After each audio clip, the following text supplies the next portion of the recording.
Hello, हाय, welcome, नमस्ते। मेरा नाम है ऋतिक और आज हम फिर से बात करने वाले हैं एक और इंटरेस्टिंग कंसेप्ट के ऊपर। तो ये वीडियो उन बच्चों के लिए मोस्ट इंपॉर्टेंट होने वाली है जिनके पास सेमेस्टर 4 में सब्जेक्ट है इंटरमीडिएट मैक्रो इकोनॉमिक्स। तो चलो फिर शुरू करते हैं आज की वीडियो। लेसन नंबर 2 की ये वीडियो काफी इंपॉर्टेंट होने वाली है जहां पे हम कंपैरिजन करेंगे अनएम्प्लॉयमेंट के टाइप्स का।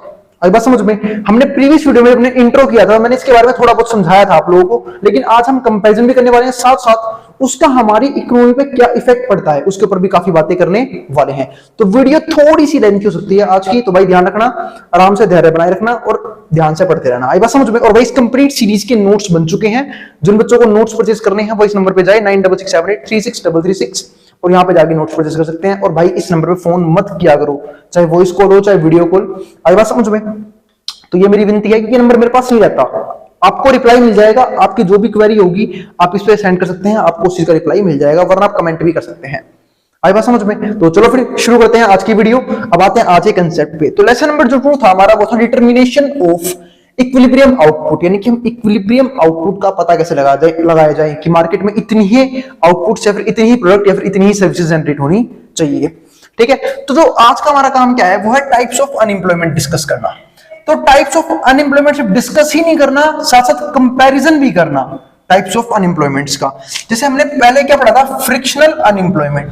फ्रिक्शनल अनएम्प्लॉयमेंट में होता क्या है, जब किसी भी इकोनॉमी के अंदर कुछ गुड्स एंड सर्विसेज ट्रेंड में हो और सडनली उसकी डिमांड गायब हो जाए मार्केट से।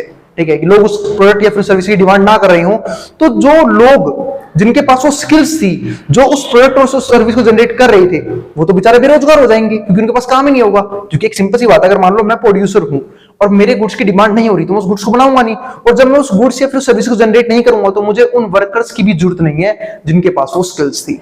आई बात समझ में? तो इस केस में क्या होता है, उन वर्कर्स को नई स्किल सीखनी पड़ती है। नई स्किल सीखनी पड़ती है किस चीज के लिए? नए काम के लिए।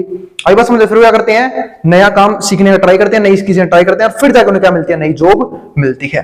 ठीक है, तो इसमें क्या बोलते हैं, फ्रिक्शनल अनएम्प्लॉयमेंट। अब यहां पे देखो अब दूसरा हमारा जो मेन आता है, ये तो फ्रिक्शनल है, दूसरा आता है स्ट्रक्चरल अनएम्प्लॉयमेंट। अब बात है स्ट्रक्चरल अनएम्प्लॉयमेंट, मेजर प्रॉब्लम है हमारे इकोनॉमी की, ये सबसे बड़ी स्ट्रक्चरल अनएम्प्लॉयमेंट। इसमें क्या होता है, अगर मान लो सडनली मार्केट का इकोनॉमी स्ट्रक्चर ही चेंज कर दिया, पूरी इंडस्ट्री ही बदल गई, ठीक है, तो इस केस में क्या होता है, बहुत से लोग बेरोजगार होते हैं। यहां पे तो क्या होता है, सिर्फ मान लो एक पर्टिकुलर गुड्स या फिर एक पर्टिकुलर सर्विस है जो डिमांड में नहीं है, जो ट्रेंड में नहीं है, तो सिर्फ वही लोग तो बेरोजगार होंगे। लेकिन यहाँ पे जब भी स्ट्रक्चरल अनएम्प्लॉयमेंट होता है ना, तो कहीं ना कहीं फर्क पड़ता है पूरी इकोनॉमी को, पूरी इंडस्ट्री हो। सपोज करो, अब आपने देखा होगा एआई, आर्टिफिशियल इंटेलिजेंस, बहुत बड़े लेवल पर डेवलपमेंट चल रहा है उसके ऊपर, यानी कि डेवलप कर रहा है अपने आप को। और जब वो डेवलप कर रहा है तो इंडस्ट्री में सडन बहुत तगड़ा शिफ्ट आने वाला है, और जब वो शिफ्ट आएगा तो पूरी इंडस्ट्री में शिफ्ट लेके आएगा, और जब पूरी इंडस्ट्री शिफ्ट होगी तो बहुत से लोग बेरोजगार होंगे। तो इफेक्ट किस पे पड़ेगा, पूरी इंडस्ट्री के ऊपर। तो जब भी स्ट्रक्चरल अनएम्प्लॉयमेंट होता है ना, तो पूरी इकोनॉमी के जो ज्यादातर लोग हैं, यानी कि अगर मैं रेशियो में कंपेयर करूं तो इसके कंपैरिजन में बहुत ज्यादा लोग यहां पे बेरोजगार हो जाते हैं। आई बात समझ में? अब आता हमारा तीसरा टाइप, ये क्या है, साइक्लिकल अनएम्प्लॉयमेंट। इसका तुम कुछ कर ही नहीं सकते। अगर मैं साइक्लिकल अनएम्प्लॉयमेंट की बात करूं तो देखो, हमारे जो इकोनॉमिक्स में है वो दो तरह के मोमेंटम चलते रहते हैं मार्केट के अंदर। एक तो जिसे हम बोलते हैं बूम, एक होता है रिसेशन। बूम क्या होता है कि जब मार्केट बहुत टॉप पे है, यानी कि प्रोडक्ट की डिमांड बहुत ज्यादा हो रही है, पैसा बहुत है मार्केट में, ठीक है, इकोनॉमी ग्रो कर रही है, इसको हम बोलते हैं बूम।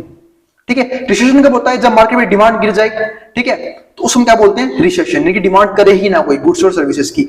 अब इन दोनों केस में क्या होता है, अगर मान लो बूम है, सपोज करो इन्फ्लेशन बहुत ज्यादा है, बूम है, ठीक है, डिमांड काफी हो रही है, किस चीज की, प्रोडक्ट की और सर्विसेज की, किसमें, मार्केट के अंदर, तो इस केस में क्या होगा, अब इस केस में होगा कि जब भाई प्रोडक्ट और सर्विसेज की डिमांड हो रही है तो वर्कर्स उस डिमांड को फुलफिल करने के लिए ज्यादातर लोगों को हायर करेंगे, ज्यादातर लोगों को जॉब प्रोवाइड करेंगे। तो इस तरीके से अनएम्प्लॉयमेंट की प्रॉब्लम थोड़े टाइम के लिए हट जाएगी।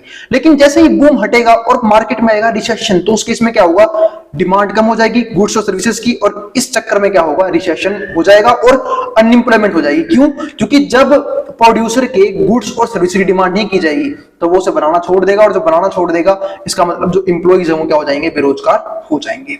आई बात समझ में? कुछ एग्जांपल समझते हैं। जैसे पता होगा, अगर मैं 2008 के ग्रेट रिसेशन की बात करूं तो ये था हमारा .com बबल। जिनको पता हो या फिर जो स्टॉक मार्केट की नॉलेज रखते हैं उनको पता होगा, 2008 में आया था .com बबल।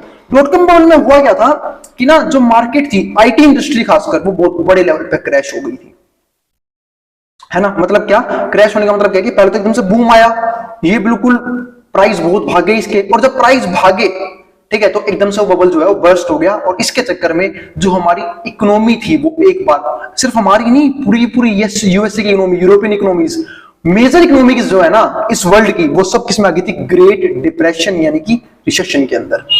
आई बात समझ में। तो इस केस में क्या हुआ था, बहुत से लोग अनएम्प्लॉयड हो गए थे, तो इसे बोलते हैं हम लोग क्या, साइक्लिकल अनएम्प्लॉयमेंट।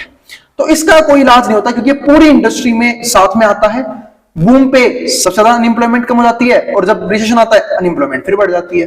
तो ये सबके लिए मेजर प्रॉब्लम है। तो फ्रिक्शनल तो चलो कुछ टाइम के लिए, पर स्ट्रक्चरल और साइक्लिकल ये हमारी बहुत मेजर प्रॉब्लम्स होती हैं इकोनॉमी में अनएम्प्लॉयमेंट के पॉइंट ऑफ व्यू से देखा जाए तो। अब आते हैं कोजेस ऑफ स्ट्रक्चरल अनएम्प्लॉयमेंट पे, कि कोजेस क्या है स्ट्रक्चरल अनएम्प्लॉयमेंट का। जैसे पहला क्या, टेक्नोलॉजिकल चेंजेस, टेक्नोलॉजी में चेंज आ गया। मैंने एग्जांपल दिया ना अभी क्या, मैंने बोला कि भाई सपोज करो एआई डेवलप कर लेता अपने आप को, तो ये क्या हो जाएगा, टेक्नोलॉजी में चेंज हो गया। और जब टेक्नोलॉजी में चेंज आएगा तो जॉब्स क्या होंगी, शिफ्ट होंगी, स्ट्रक्चर चेंज होगा, तो लोगों को एक लंबा टाइम लगेगा उन स्किल्स को डेवलप करने में, ठीक है, जिनके जरिए उन्हें क्या मिल सके, जॉब मिल सके। आई बात समझ में। तो स्ट्रक्चर चेंज होगा। पुअर ट्रेनिंग ये चीजें ना मिलती हो, हम बहुत से वर्कर्स देखते हैं जो उनकी एफिशिएंसी तो बहुत ज्यादा है, वो काम और बेहतर तरीके से कर सकते हैं, पर उन्हें पुअर ट्रेनिंग दी जाती है, उन्हें ट्रेनिंग अच्छे से नहीं मिलती, ठीक है, तो इसलिए वो काफी वीक लेवल पे या फिर बहुत पुअर लेवल पे अपने काम को परफॉर्म करते हैं, ठीक है। तो पुअर ट्रेनिंग एक रीजन है। तीसरा हमारे पास क्या आता है, lack of education, lack of education programs. अब लैक ऑफ एजुकेशन प्रोग्राम का मतलब क्या है, अवेयरनेस नहीं है लोगों में कि होने क्या वाला है फ्यूचर में, जो कि एक सिंपल सी बात है, अगर मुझे अभी पता लग गया कि फ्यूचर में क्या क्या चीजें डेवलप होने वाली है, चाहे मैं इन्फॉर्मेशन कहीं से भी कलेक्ट करूं उससे फर्क नहीं पड़ता, लेकिन अगर इन्फॉर्मेशन है तो मैं उस चीज के लिए अपने आप को आज ही प्रिपेयर करता हुआ चलूंगा, ऐसी स्किल सीखूंगा जिनकी उस टाइम में डिमांड बढ़ने वाली है, कि जैसे ही शिफ्ट आएगा मुझे फर्क नहीं पड़ेगा, मुझे पता है कि मेरे पास आज के टाइम में भी काम करने की स्किल है और मैं फ्यूचर में भी काम कर पाऊंगा, मैं ऐसी स्किल्स भी अभी से ही सीख रहा हूं। तो ये बेनिफिट होता है किस चीज का, जब एजुकेशन प्रोग्राम चलाए जाते हैं, ठीक है, अवेयरनेस प्रोग्राम चलाए जाते हैं, तो ये बेनिफिट होता है उस चीज का, तो इसका लैक हमें देखने को मिलता है। फोर्थ आता है ग्लोबलाइजेशन। आप सबने पढ़ा होगा अपने प्रीवियस क्लासेस में, जब आप 9th 10th में होंगे, ग्लोबलाइजेशन एक वर्ड तो काफी सुना होगा आप लोगों ने। ग्लोबलाइजेशन का मतलब क्या था कि बिजनेस को एक वर्ल्ड लेवल पे एक्सपैंड कर देना, और जब ऐसा होता है तो सिंपल सी बात है, किसी भी कंट्री, जैसे आपने सुना होगा अभी भी जो मोदी जी हैं हमारे प्राइम मिनिस्टर, उन्होंने प्रोग्राम चलाया था मेक इन इंडिया, है ना। मतलब क्या कि आपको जो भी प्रोडक्ट या फिर जो भी सर्विस जनरेट करनी है वो आप हमारे कंट्री में करो, ताकि हमारे कंट्री के लोगों को क्या मिले, एम्प्लॉयमेंट जनरेट होने के लिए। तो आई बात समझ में। लेकिन इसमें हुआ क्या, जब हमारी कंट्री में लोग आगे गुड्स और सर्विस जनरेट करेंगे तो कहीं ना कहीं हमारे जो खुद के बनाए हुए, हमारी कंट्री खुद के बनाए जो गुड्स सर्विसेज है उनकी डिमांड कम हो जाएगी, कंपटीशन बढ़ जाएगा उनके लिए। आई बात समझ में। तो ये दिक्कतें फेस करनी पड़ती हैं, और जो कि हुआ भी था, अगर आप ध्यान से समझो, मैंने बताया भी था प्रीवियस हिस्ट्री में चले थोड़ा सा, अंग्रेजों टाइम में देखो उन्होंने बहुत सी टेक्नोलॉजिकल डेवलपमेंट की, जिसकी वजह से क्या हुआ था, जो हमारे यहाँ के हैंडीक्राफ्ट्स थे उनको जॉब मिलनी बंद हो गई थी। इसलिए शायद आप लोगों को याद होगा गांधी जी ने मुहिम भी चलाया था चरखे को लेके, है ना, कि वो खादी खुद प्रोड्यूस करेंगे, कपड़े खुद बनाएंगे अपनी कंट्री के अंदर, तो ऐसी चीजें की थी उस टाइम पे। तो ये सारी प्रॉब्लम है, ग्लोबलाइजेशन और ग्रेट कंपटीशन। तो ये हमने क्या देखा, कोजेस ऑफ स्ट्रक्चरल अनएम्प्लॉयमेंट। अब आते हैं नेक्स्ट पे, तो नोट में क्या लिखा हुआ है, if structural unemployment is not addressed. Address का मतलब क्या है कि अगर इसे टाइम पे नहीं देखा गया, नहीं रोका गया, ठीक है, इट कैन इंक्रीज अनएम्प्लॉयमेंट। तो ये अनएम्प्लॉयमेंट को बहुत बड़े लेवल पे बढ़ा देगा, जो कि आज देखने को भी मिल रहा है। हमारी कंट्री में जो मैक्सिमम यूथ है वो इस टाइम पे जब डाटा आता है तो क्या है, अनएम्प्लॉयड है। उसका मेन रीजन यही है क्योंकि उनके पास एक प्रॉपर स्किल्स नहीं है, प्रॉपर स्किल सेट नहीं है, प्रॉपर नॉलेज नहीं है। आई बात समझ में, सिर्फ डिग्रीज कलेक्ट कर रहे हैं। तो इस चीज के ऊपर हम कभी बाद में बात करेंगे, अभी तो फिलहाल टाइम नहीं है, अभी आप लोगों के एग्जाम्स है। लेकिन भाई रिसर्च जरूर करना, क्योंकि आप लोग भी अब हमारी कंट्री का यूथ ही हो, जो मेरी वीडियो देख रहा है, सारे बच्चे कॉलेज में होंगे, और जो बच्चे कॉलेज में होंगे तो प्लीज थोड़ा टाइम निकालो, अपने स्किल्स को इंप्रूव करो, ठीक है, अपने स्किल्स को इंप्रूव करो, स्किल्स सीखो, ताकि आप लोगों को फ्यूचर में जॉब लेने में दिक्कत ना आए। आई बात समझ में। अब यहां पे आते हैं, अगला टॉपिक हमारे पास जो है वो है स्ट्रक्चरल वर्सेस फ्रिक्शनल अनएम्प्लॉयमेंट। ये क्या होता है, मतलब हमें कंपैरिजन करना है यहाँ पे स्ट्रक्चरल और फ्रिक्शनल अनएम्प्लॉयमेंट। मैं सब ऊपर बता चुका हूं आप लोगों को समझाने के लिए, फिर भी अब पढ़ते हैं फटाफट इस टॉपिक को, स्ट्रक्चरल वर्सेस फ्रिक्शनल अनएम्प्लॉयमेंट। तो frictional unemployment is a voluntary form of unemployment. अब मतलब वॉलंटरी फॉर्म में तो नहीं पढ़ाया था आपने, पढ़ाया था मेरे भाई, बस नाम चेंज हो गया है। मैंने याद है पिछली वीडियो में बात की थी अनडिजायर्ड एंड डिजायर्ड अनएम्प्लॉयमेंट, ठीक है। तो अगर मैं बात करूं यहां पे, तो जो ये होता है ना वॉलंटरी फॉर्म ऑफ अनएम्प्लॉयमेंट, ये होता है डिजायर्ड अनएम्प्लॉयमेंट। यानी कि देखो होता क्या है, अगर हम बात करो फ्रिक्शनल अनएम्प्लॉयमेंट की, जो लोग हैं उनके पास स्किल सेट की कमी पड़ जाती है, क्योंकि शिफ्ट आता है ट्रेंड में, तो लोग नई स्किल सीखते हैं, तो वो उनकी चाहत है ना भाई कि वो जॉब छोड़ दें। अगर मुझे कुछ नया ट्राई करना है, उसको मुझे जॉब छोड़ना पड़ेगा, तो मेरी खुद की इच्छा है, मेरी खुद की विलिंगनेस है, तो मैं सिंपल सी बात है इस केस में क्या करूंगा, वो जो होगा ना वो होगा हमारा डिजायर्ड अनएम्प्लॉयमेंट। और डिजायर्ड अनएम्प्लॉयमेंट को ये क्या बोलते हैं हम लोग, वॉलंटरी फॉर्म ऑफ अनएम्प्लॉयमेंट। इस बात का ध्यान रखना, ठीक है। Where by individuals leave their jobs, तो अपने जॉब्स को छोड़ देते हैं, to improvise on their skill set, ताकि वो अपने स्किल सेट को इंप्रोवाइज यानी कि इंप्रूव कर सकें अच्छे से, ठीक है। एंड और work balance work life by choosing less demanding roles, और क्या करें, लेस डिमांडिंग रोल्स को, ठीक है, मतलब ऐसे नई स्किल्स सीखें जिनकी डिमांड मार्केट में बहुत ज्यादा हो, और ऐसे को छोड़ दे जिनकी मार्केट में डिमांड बहुत ज्यादा कम हो चुकी हो या फिर डिमांड ना हो। आई बात समझ में, तो इस बात का ध्यान रखना। फिर हमारे पास क्या आता है, स्ट्रक्चरल अनएम्प्लॉयमेंट, ये तो मैं बता ही चुका हूं मेजर प्रॉब्लम है, is an form of involuntary form of unemployment. अब ये इनवॉलंटरी क्यों है, क्योंकि ऐसा एम्प्लॉइज की चाहत नहीं थी, ठीक है। अगर मान लो पूरी इकोनॉमी में, पूरी इंडस्ट्री में सडन कोई शिफ्ट आता है, तो ये किसी भी वर्कर की चाहत नहीं होती है, किसी की विलिंग नहीं होती है, वो नहीं चाहता कि उनकी जॉब चली जाए। लेकिन अगर ऐसा होता है तो सिंपल सी बात है, ये हमारे पास क्या है, involuntary form of unemployment, in which individuals do not much से इन देयर अनएम्प्लॉयड स्टेटस, जहां पे वो अपने अनएम्प्लॉयड स्टेटस को डिफाइन नहीं कर पाते। अब नोट में क्या है, structural unemployment needs to be addressed at the level of entire market. तो स्ट्रक्चरल अनएम्प्लॉयमेंट जो है ना, इसको हमें एड्रेस करना पड़ता है पूरी इकोनॉमी लेवल पे, पूरी इंडस्ट्री लेवल पे, at the level of entire market और the industry. Frictional unemployment needs to be addressed case by case level. लेकिन अगर मैं यहां पे बात करूं फ्रिक्शनल अनएम्प्लॉयमेंट की, तो इसको हमें एड्रेस करना पड़ता है केस बाय केस लेवल, ठीक है। यानी कि जैसा केस होगा उस लेवल पे मैं उसे क्या करूंगा, इंप्रूव करने की कोशिश करूंगा, क्योंकि ट्रेंड तो सिर्फ किसी पर्टिकुलर गुड्स से सर्विस की जाएगी ना, पूरी इंडस्ट्री से ट्रेंड गायब नहीं हो जाएगा। आई बात समझ में, इस बात का ध्यान रखना। तो frictional unemployment needs to be addressed by case level. अब आगे समझते हैं, तो ये हमारे थे तीन टाइप के unemployment, frictional unemployment, structural unemployment, cyclical unemployment. साथ हमने समझाया वॉलंटरी और इनवॉलंटरी टाइप्स ऑफ अनएम्प्लॉयमेंट क्या होता है, और उम्मीद है आपको इन अनएम्प्लॉयमेंट में के टाइप्स में किसी भी प्रकार की दिक्कत नहीं है। अब हम चलते हैं इस वीडियो के सेकंड पार्ट पे, जहां पे हम बात करने वाले हैं implications of ways setting and price setting relation, यानी कि क्या फर्क होता है, प्रभाव क्या पड़ते हैं। अगर मैं इंप्लीकेशन की बात करूं तो इस बात का मतलब होता है प्रभाव, यानी कि work wage setting and price setting relation, जो हमने पढ़ा था प्रीवियस चैप्टर के बिल्कुल आखिरी में, उसके प्रभाव क्या पड़ते हैं वो समझते हैं।